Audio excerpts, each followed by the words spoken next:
Hi, folks. Thanks so much for joining this morning slash afternoon, depending on where you are.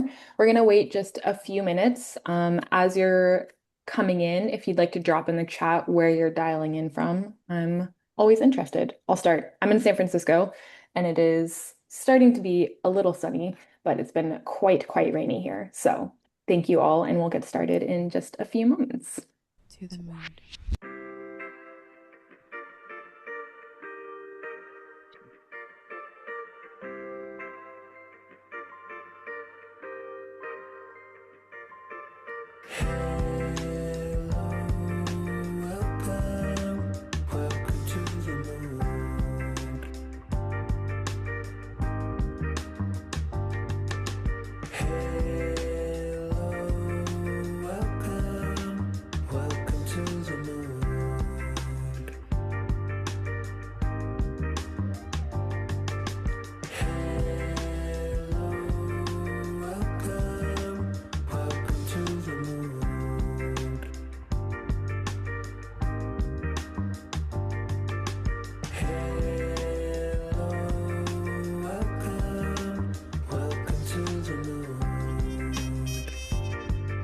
Hi, folks. For anyone just joining, we'll get started in about a minute and a half, and it's going to drop in the chat where you're dialing in from. We're quite interested. I see Nashville, Washington, South Bay, very close to me.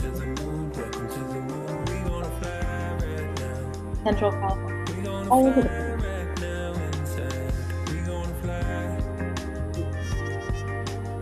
I'm jealous of the sun in the 70s. Freezing cold here. No, maybe freezing cold is not the right place than where other people are dialing in from, but it's cold.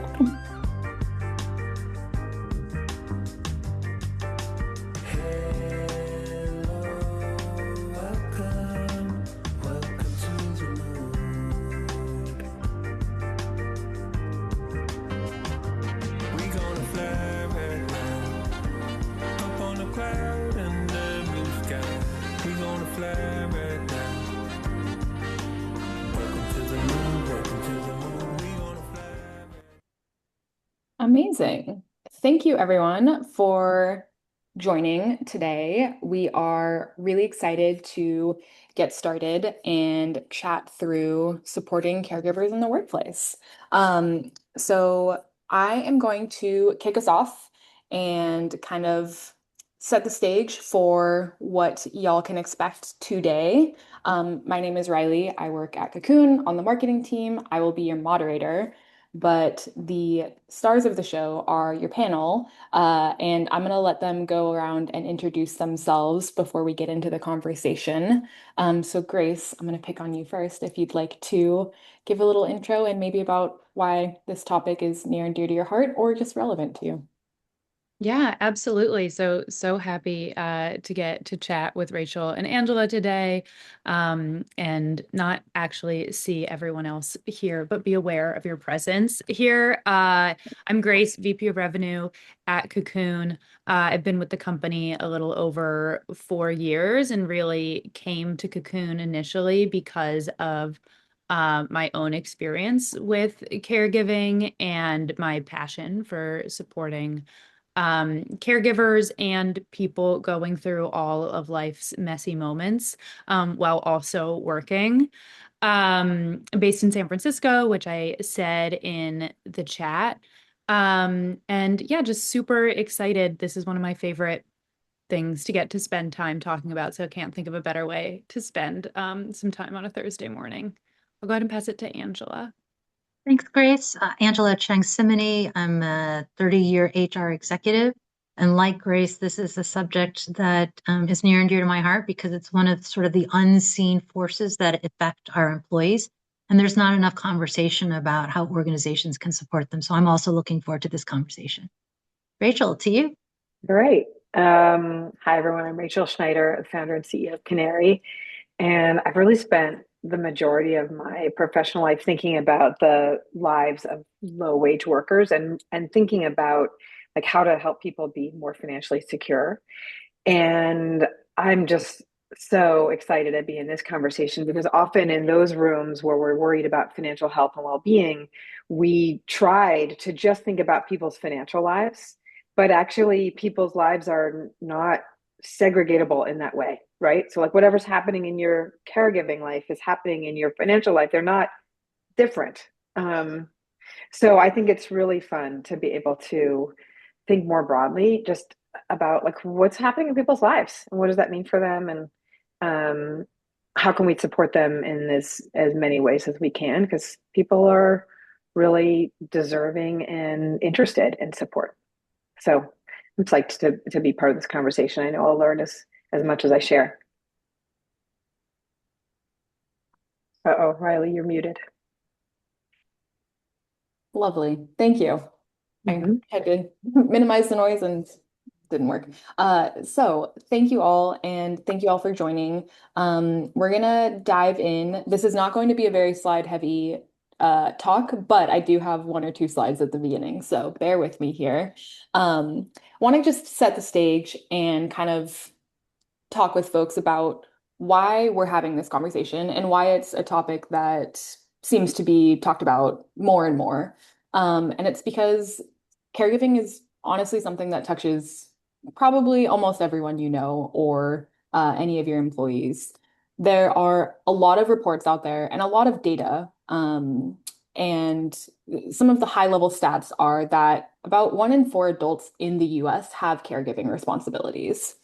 I do want to caveat that this number might be different based on what report you look at, which I actually think underpins part of this discussion, which is the definition of a caregiver is hard to pin down, or people might not identify as caregivers. So there's some variability in a bit of those numbers, and I think that lends itself well to why we should talk about this. Looking at the impact that caregiving has on folks who are employed, many, more than half, 53% of caregivers reported having to start work late or leave early. About 14% have to take a leave of absence. And a very, very large number, 80%, felt that caregiving impacted their productivity at work. So all of this means that there's a very big impact on the workspace, and there's a number associated with it, and it's $25.2 billion in lost productivity from caregiving. And this has to do with quite a few different factors that we'll get into, including not having the right support system set up, just the infrastructure.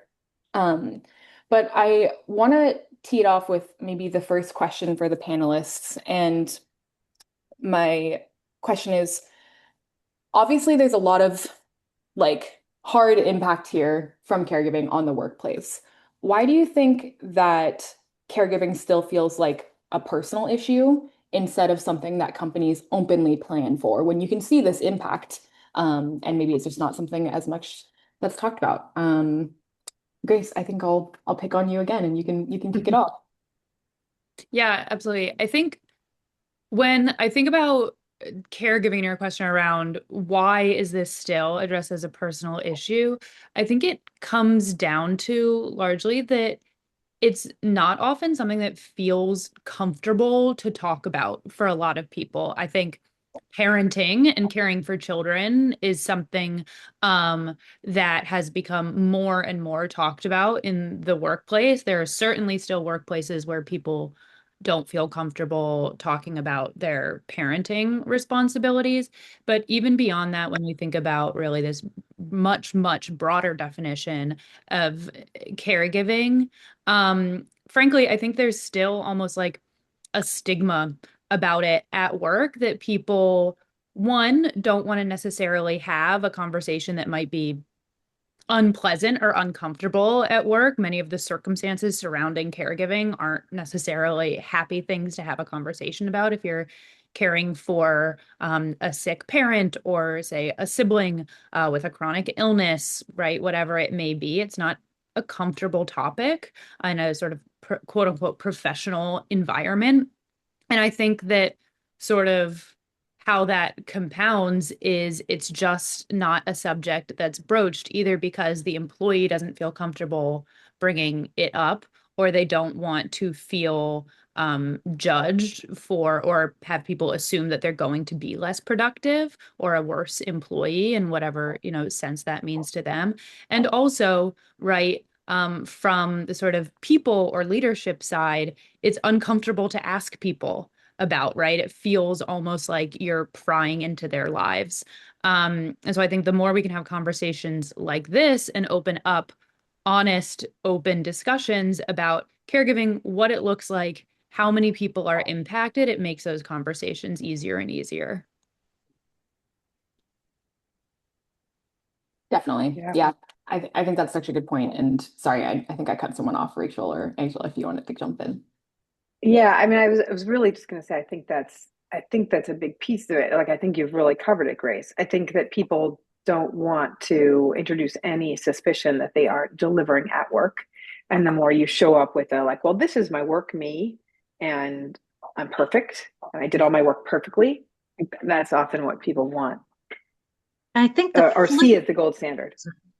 Yeah. I think the flip side to that conversation is also what I would call the absorptive capacity of organizations, right? Or employers are asked to take on increasingly more and more responsibility to care for their employees, right, as their whole selves, right? The lines between personal and professional lives are so much more blurred than they were pre-pandemic.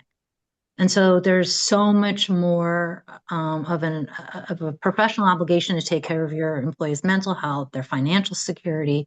And now we also have to talk about caring about their larger family, right? It's not just the employee that I have to be thoughtful about. It's also about their parents, their children, their other dependents that they might be responsible for. And there's only so much the organization has capacity to do.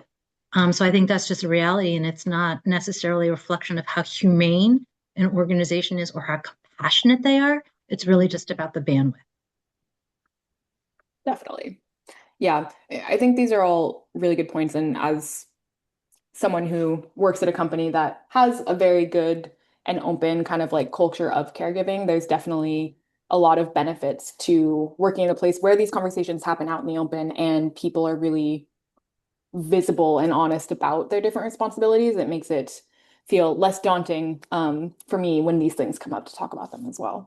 So amazing. Okay. Folks in the audience, FYI, this is going to be a participation section. Very easy. Just hoping you can put in the chat.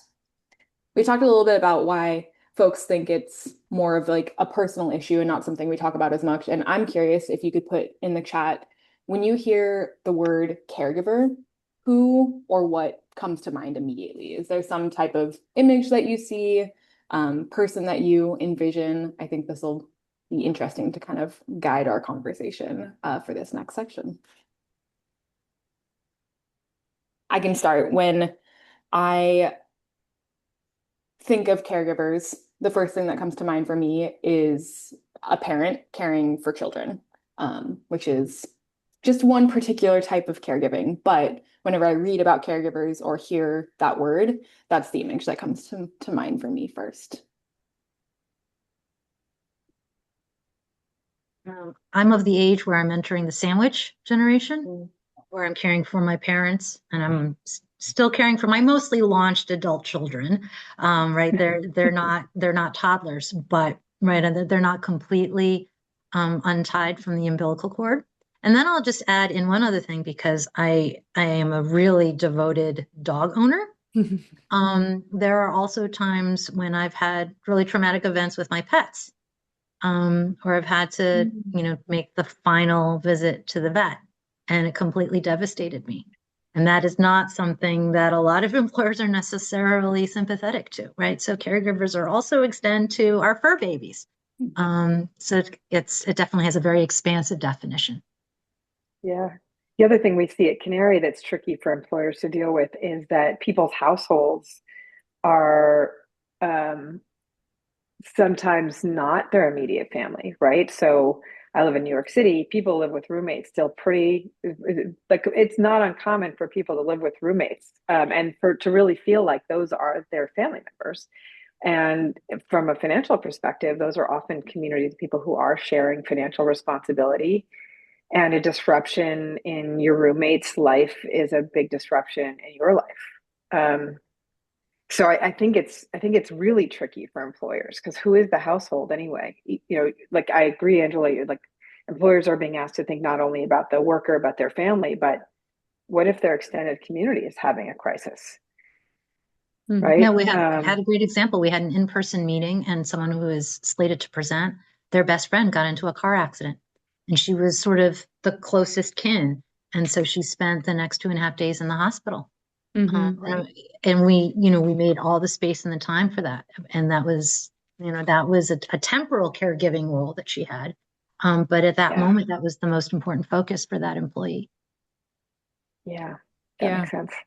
I think also when even like, hearing some of this initial discussion, I think often when we're thinking of what a caregiver is, we're thinking of a person, regardless of who it is they're caring for, but is doing that um quote unquote full time, right? That they're in the hospital with the friend for 2.5 days, I think is often the assumption is if you're labeled a caregiver if you're doing it full time. But of course, the reality is the majority of people that have some kind of caregiving responsibility, it looks much more like a part-time capacity, right? There's many reasons why that is related to the availability of paid leave and things like that that actually make it possible for people to care full time for loved ones.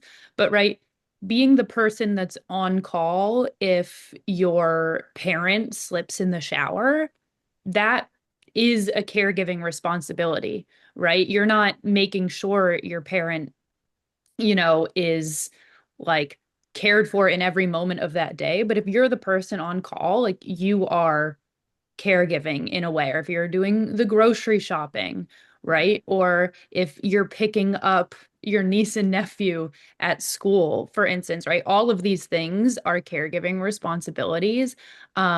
That are deeply meaningful for both the people performing them and then also the people that they're caregiving for, but maybe aren't as obvious or visible because they don't fall into this like almost like big capital C caregiving, I'm a full-time caregiver category. Yeah. And I think that connects back to why employers find this such a challenging conversation or challenging thing to deal with because the I need to be out for 2 days or I need to be out for 6 weeks is like a clear experience you can draw a circle around. What's hard as a manager is I'm going to be a little distracted for the next 3 weeks and I Mhm. might not deliver. And it does really introduce a challenging performance conversation. And I think we have to own that it introduces a challenging performance conversation. Like I'm going to be tired. I'm just going to tell you that I might not be thinking clearly during this meeting. I mean, I think that's really hard. And I have a lot of I don't always know the right answer to that as a leader, right? So one answer as a leader is, okay, you need to take some time to recharge so you can be your best self at work, or how can you work fewer hours and have those hours be really high quality hours? Um, there's some of that, but I don't pretend to have all the answers around that. And I think it's part of why this is so rough for employers. Yeah, and I think even more to your point, Rachel, something that's so hard is the way each individual person wants to approach balancing caregiving and work is an extremely personal choice for them, right? Like there are people that say, I'm so distracted, this is so difficult. I'm going to take, that 2.5 days, that 6 weeks, and you can have that conversation. But there are plenty of people that say, I'm so distracted. This is so difficult. I want the engagement of work to take my Right. mind off of this other thing. I think of like a particular case of a colleague of mine when her son was in the hospital for several months. She was like, work is the only thing that's keeping me feeling like I have control over something, right? But so how do you have those conversations as a leader, as an HR team with people that really there isn't a single solution for everyone because caregiving experiences plus the preferences, needs, whatever it is of that individual are so, so, so varied. Really Yeah, true. I think that's also what makes it so complicated, right? I mean, the upshot, I think, Riley, of your question is that there is no one single definition of caregiving. And so employers have to be, again, really expansive, inclusive, because it is, as you say, Grace, so personal, which also means that the solutions and organizational responses to those requests and needs also has to be very personal and bespoke. And so for organizations who aren't fluid in just the typical mechanics of how you administer a leave, right? Coordination with your organization's benefits, with whatever might be available to them from a state perspective or federally, right? That convolutes the whole thing, which is why a solution like Cocoon comes into the picture. But then having really personal, bespoke conversations with that individual is going to look very different from the next request that comes in. Right? We are so far beyond the typical 6 or 8 week leave because I just had a baby. And so that's why this caregiving conversation has become so much more convoluted and requires a level of attention that most organizations just either are unequipped to have because they're not familiar with the space, or they don't have the time to give it the attention that it needs. Yeah. I also want to point out, like, one of the comments acknowledges the gender issue here, which I think is really worth highlighting, or really worth, I mean, I'm curious how Grace and Angela, how you think about this for sure. Um, there's generational issues, there's gender issues. Like, I think about my experience as a caregiver. Uh, my kids are almost fully launched. So, like, well, hopefully. But 20 years ago when I was a new mom, it was absolutely not acceptable for me to, in some work environments, it really wasn't okay for me to talk about that. But I worked in an environment where it was full of new moms, and so we just adjusted for each other, and we worked really long hours, weird hours. And it was cool. It was fine. But like, the gender issues here are very important. And I see how the men, a generation behind me, are responding to this issue so much differently. At least in my professional community, they're talking about parenting a lot more. It does change it. Yeah, I'm so glad we're discussing this side of it, because I think absolutely, right, caregiving from all lenses is a gender issue. And even more broadly, right, when we're talking about um policies or benefits that are supporting caregivers at work, this is, I think, critical to creating equity in the workplace, because one, typically women are either assumed to have or do legitimately have greater caregiving responsibilities. That's in terms of parenting and sort of like managing a household, more generally speaking. But that's also true statistically when we think about who are those sort of sandwich caregivers or people caring for their parents. That's much more likely to be women. Um, it's also right. Caregiving has many cultural differences. The expectations around caregiving, I think we spoke about this the other day, Angela, is that there are many cultures in which there is greater expectation for children to be caring for those parents, which also means that in your workforce, your non-white employees are also probably more likely to have some kind of caregiving responsibilities. So then when we're looking at how are we supporting employees' unique needs, right? The people affected um, by caregiving the most are the people that are often most vulnerable in your population of dropping out, of being paid less, et cetera, right? We talk about the motherhood penalty in equal pay conversations a lot. I don't know if there are studies on how that expands to caregiving beyond parenting, probably an indication that we're not talking about the impacts of those types of caregiving enough, right? But if you can imagine this motherhood penalty existing, right, and how this expands to other types of caregiving, people that do leave their careers to care for, people in their lives in different ways, and how this has compounding effects on sort of the equity within individual companies and the workforce in general. Yeah. Yeah, I think it's something that is becoming very clear to me from like these conversations is, and you've all touched on this in varying different ways, is that caregiving is so diverse that there is not a single way for an employer with like a one size fits all approach to support all of their employees the way they need to be supported. And I think it's hopefully pretty clear that when people go through some caregiving event, take on caregiving responsibilities, it's a really emotional, important moment of their life. And the way that employers show up is really going to make or break their experience with them in that moment. Um, so I think that kind of begs the question, if there's not a one size fits all approach, how can employers support caregivers better? Like, where should they start? I think that might be something quite interesting to folks on the call is like, we've talked about all the different challenges, and I think there's something very important about just having this conversation and like unearthing those assumptions and biases. But if you want to just start somewhere and support caregivers better, what are some of the ways that employers can do that? Well, I'll start. I think you start with leader or manager education. So the obvious response is if you know someone has caregiving issues, right, partner with your HR department so that you can understand what their circumstances, try to tease out what their needs are, and then work to devise a solution to implement.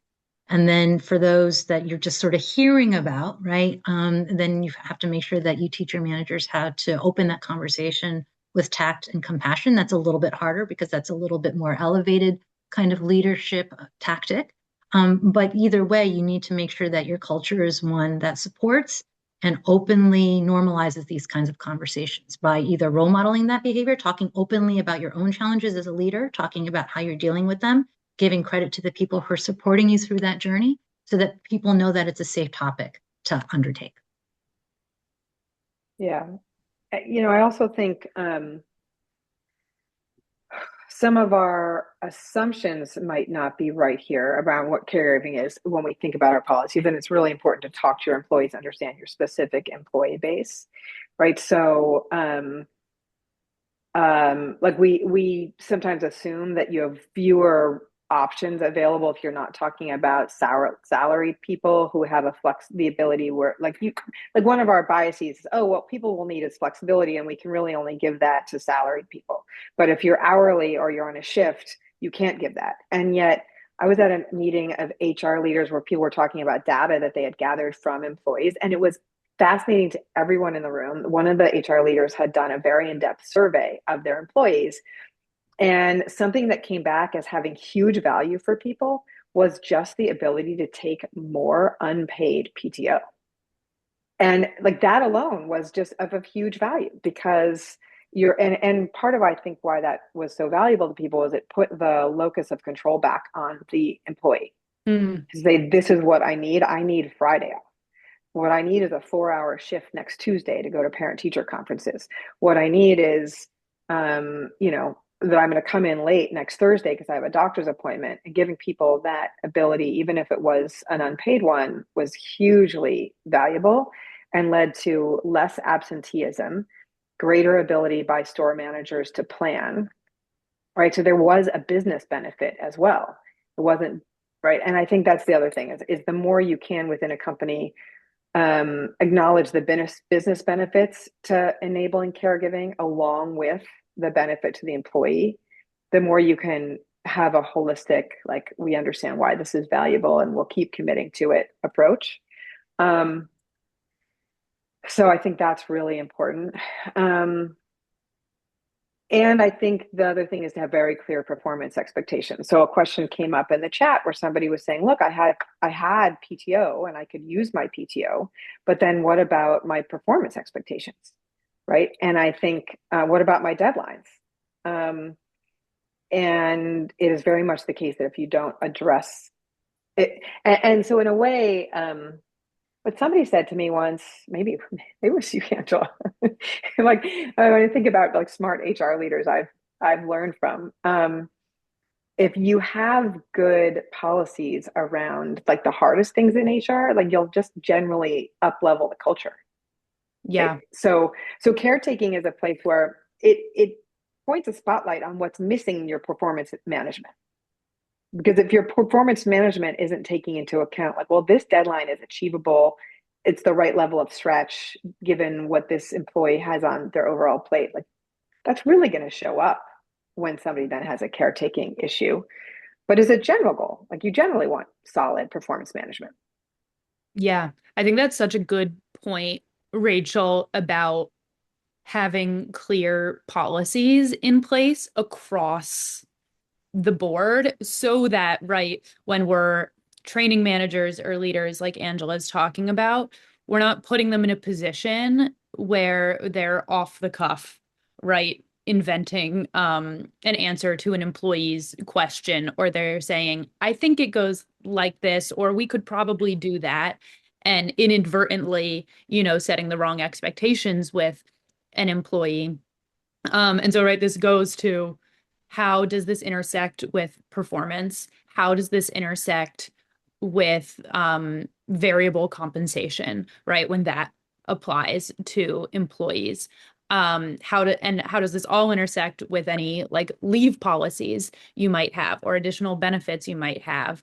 So that you're keeping really this holistic view, because also, right, we're talking a lot about caregivers, but caregivers are also employees for you. So all these other policies that apply to your employee population have to also work for and apply to this caregiver population. We can't segment out, right? These people get treated this way and these people get treated this way. Of course, we know, working in the spaces we do, that really is a very difficult road to go down that leads to lots of challenges.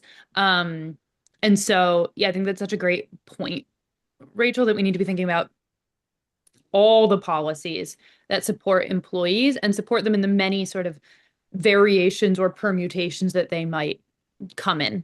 So we're prepared for these edge cases, and not because they're not edge cases, really, because every person is their own individual case. And that we're not left guessing or creating a policy when the moment comes up and on the back foot. So I'd like to revisit the question that came through the Q&A as well about the person who had lots of PTO. The solution that you were presented was not a caregiving solution. That was a go figure it out. Use your PTO, but that was not an answer. Angela. So the question about how you balance the individual needs with the organization's goals is that comes from an organizational philosophy. Are you truly interested in helping the individual balance that? Then there is a solution to be found. They just didn't try hard enough. So unfortunately, I feel for you because they basically left you to fend for yourself, and they probably made you feel bad about taking the PTO that you had duly earned as well, right? So much of it comes down to organizational culture and what they value about what you can bring to the organization in any state that you might be in, whether you're fully under duress or you are ready to take on the world, right? Organizations have to recognize that each employee journey is going to be different, and you're going to come in all different states, from whether it's Monday or Sunday and you're dealing with a death in your family, you had a birth, you just got married, or you're just having a great day, right? So balance comes from understanding the entire person. And so I completely sympathize for your situation, but that was not a caregiving solution that they gave you. Let's just call that what it is. Yeah. Sorry, go That's ahead. such an important point. Angela, I was going to say something else, but Riley, are you moving us on to another? Nope. Go right ahead. I'm in the way. Keep going. Which is that I think, right, calling out this gap, right, that you are, Angela, I think maybe also demonstrates that oftentimes employers might be operating from a place of trying to minimize abuse, right? Or so they're saying, yeah, you can use PTO like everybody else, because they don't want someone manufacturing a reason for a leave or some sort of special circumstances or whatever it is. And I think a lot of the things we're talking about are great things to do for employees and great ways to support employees. And then, right, you can envision the leader who says, yeah, but one time I had somebody lie, and that they don't want to do these things to support their populations. And I think,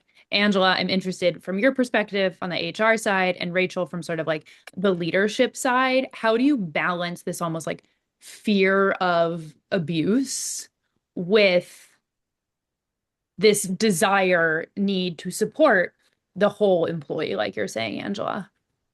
I love that question. Whenever you start from a basis of suspicion, you're going to then uncover abuse because you're almost creating a system that perpetuates that. I was in an organization where we had a bereavement policy, like many do, that you had 3 days, and we were very explicit about who you could grieve. Yeah. Ridiculous. Yeah, So I've got I banished that entirely. policies. I am banished that entirely. Take the time that you need, work with your manager so that it's sustainable for you, it's supportive of the organization's needs, all of those things. Let's just have a mature adult conversation about how we can meet you where we are without completely, abandoning your responsibilities at work. That's a mature, respectful adult approach to any sort of moment when an employee is in need. So policies, I have my handbook is as thick as the government requires me to have it. Everything else is common sense and common courtesy. Because you can't write a policy for every situation. It will never happen. But if I can stand over a policy that is rational and compassionate, I will win every day. And I will meet employees where they are and I will meet their need. So, there is not a blanket solution other than to just don't assume abuse, because really that's like 1% of your population. Right. So I just assume the best. And if I do have someone who turns out to be an abuser, there's a solution for that. But I'm not going to assume that 99% of the employee is going to behave that way. Yeah. Yeah. I want to pile onto that because what Canary does is we deliver emergency cash to employees who are experiencing a financial hardship, right? So it is, and there's some rules around it. We need documentation to understand. It's like this is governed by the IRS. We need a certain amount of documentation, period, right? However, often, like a core question for employers who are considering launching with Canary or launching a program like this is about abuse. Will there be abuse? Will people come in and ask for money they don't actually need? And what we find is there's a really low, like it's just not a very common thing that people submit fraudulent applications because people understand this as a community of people who are helping each other. We work together. So we've set aside this money in case anybody needs it. And when people understand that and are part of a culture of caring, they don't abuse it because they understand that if I use it wrongly, then my colleague isn't going to be able to get the money. And this is a shared resource and a really nice thing we're doing for each other. And people don't want to screw it up, right? But it does come back to culture. If you have a culture where people don't feel respected already, and they feel like they're being taken advantage of, then that social contract of we've made this really nice thing for ourselves and each other no longer exists. And so it's what Angela's saying. Like if you approach people expecting them to take advantage and not trusting them, they will live up to that expectation. But if you approach people thinking, well, you know what? People are generally kind and generally responsible and generally want to do a good job at work. And if somebody's having a financial crisis and raising their hand asking for help, it's probably because they're suffering, then that's what you see. There is very much this like self-fulfilling experience of like where you create the culture that you then live in. Yeah. Yeah. Yeah. Yeah, very much so. I think something that it comes down to is like we've talked a little bit about or referenced that employees are humans outside of work. And once you accept that and acknowledge that and treat them like humans, everything's going to go a lot better for everyone. So I think this is just a super interesting and important topic, especially because at Cocoon, we advocate for employers offering as generous a policy as possible for them at that particular point in time. And there are questions about like, okay, what about the people that are going to abuse it? And that's just a really one way to approach it. But Angela, I thought it was really interesting what you said, or I really liked what you said about there might be that 1%. It's really unfair to penalize the other 99% to not get the support they need because you're looking for that 1% to do something wrong just so you can take it away. That's not quite the way to approach supporting your employees, I personally think. Agreed. And we used some of Cocoon's resources when we were developing our leave policies at Canary, which they're awesome. So I'll just like urge people to go and use them.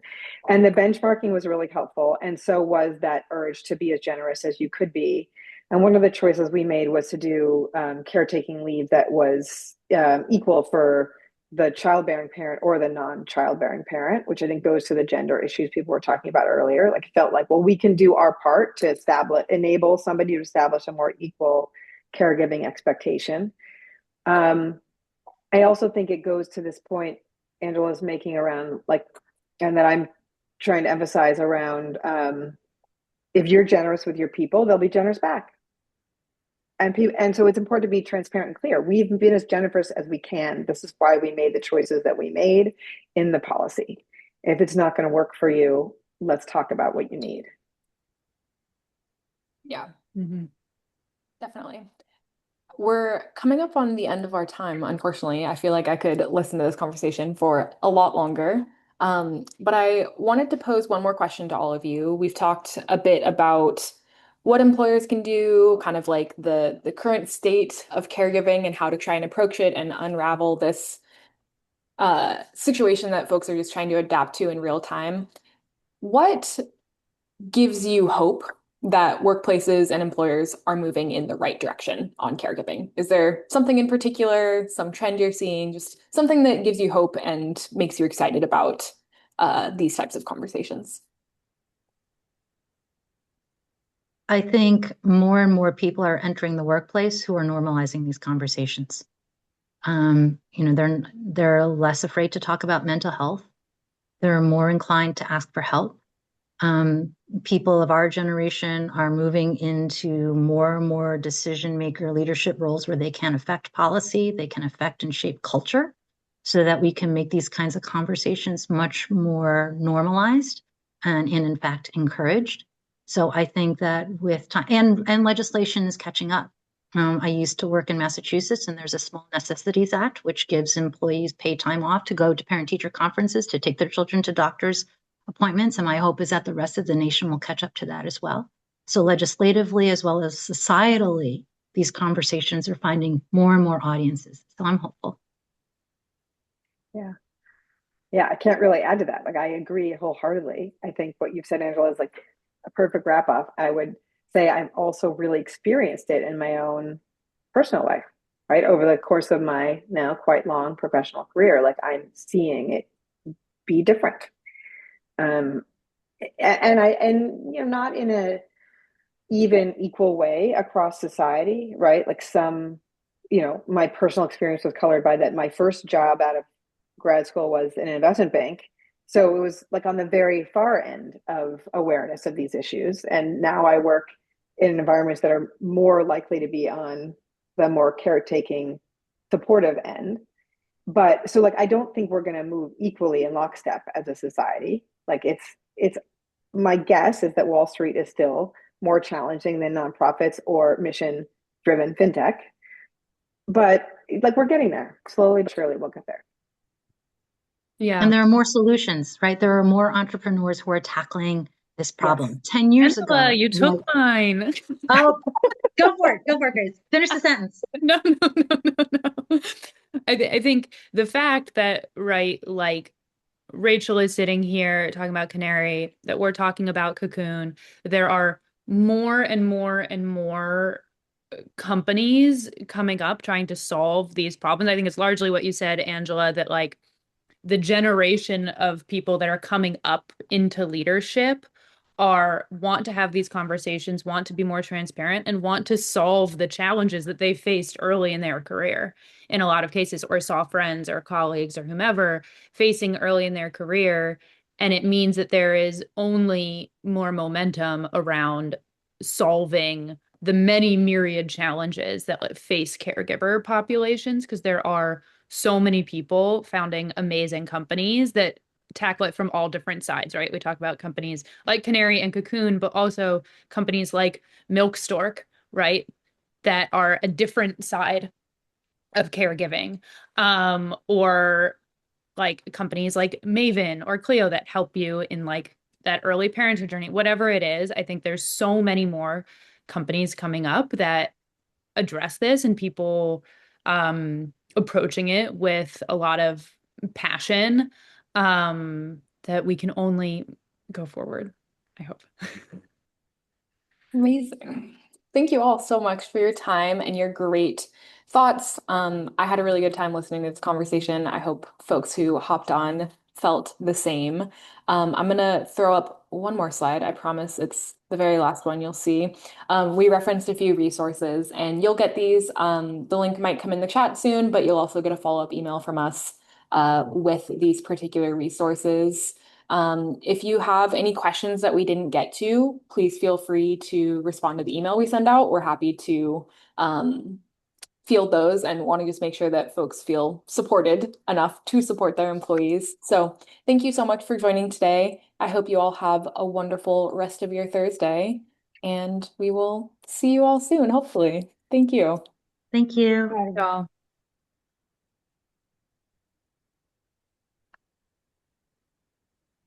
Bye, everyone. Thank you.